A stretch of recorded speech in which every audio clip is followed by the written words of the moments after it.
கிறிஸ்துவுக்குள் பிரியமானவர்களே, உங்களை அவருக்கும் ஆண்டவரும் உலக இரட்சகரும் ஆகிய இயேசுவின் நாமத்தினால் வாழ்த்துதல்.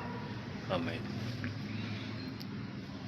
ஆண்டவர் சகலத்தையும் வார்த்தையினால் உண்டாக்கி மனிதனை மண்ணினாலே உருவாக்கினார் என்று சொல்லி நாம் பார்க்கிறோம். இந்த மனிதனுக்கு ஜீவ சுவாசத்தை அவர் ஊதினார் என்று சொல்லி நாம் பார்க்கிறோம். இன்றைக்கு கூட ஒரு மனிதனுக்கு ஹார்ட் அட்டாக் ஆனபோது அந்த மனிதனோட நெஞ்சு மேல் கை வைத்து அழுத்தி அவன் வாயிலே காற்று ஊதுவார்கள்.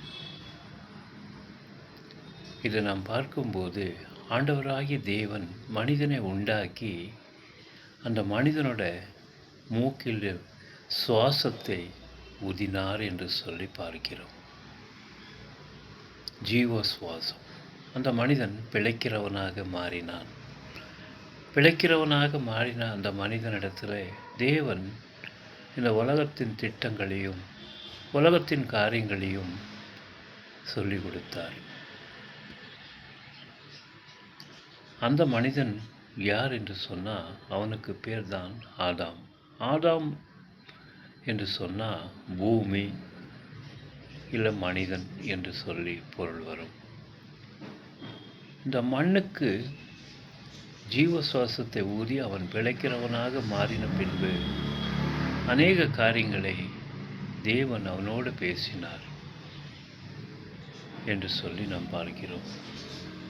அவன் பேசுகிறதுக்கு அவனுக்கு பேச்சு கற்றுக் கொடுத்தவர் ஆண்டவர் தான். அவனோடு பேசுகிறதுக்காக தான் பேசுகிற மொழியை அவனுக்கு கற்றுக் கொடுத்தார் என்று சொல்லி நாம் பார்க்கிறோம். அருமையான தேவஜனங்களே, ஆண்டவர் இன்றைக்கும் அவர் உயிரோடு இருக்கிறார். நமக்கு சரியான பாதைகளை கற்றுக் கொடுக்கிறதுக்கு அவர் ஆயத்தமாக இருக்கிறார். கற்றுக்கொள்ள வேண்டியது நம்மோட பொறுப்பு. தேவன் உண்மையுள்ளவராயிருக்கிறார். அவர் என்றும் மாறாதவராயிருக்கிறார்.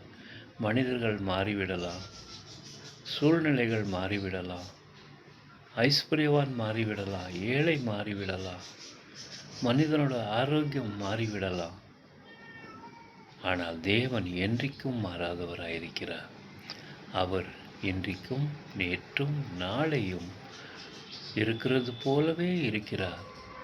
அவருக்குள் எந்த மாற்றமும் இல்லை. மரிக்கிறவரோட வரிசையிலே ஏன் நிற்கிறீங்க?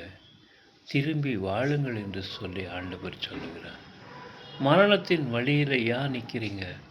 நீங்கள் திருந்தி உங்களோட வாழ்க்கையை திருத்தி கொள்ளுங்கள் என்று சொல்லி ஆண்டவர் அழைப்பு கொடுக்கிறார். ஆமென். அல்லேலூயா.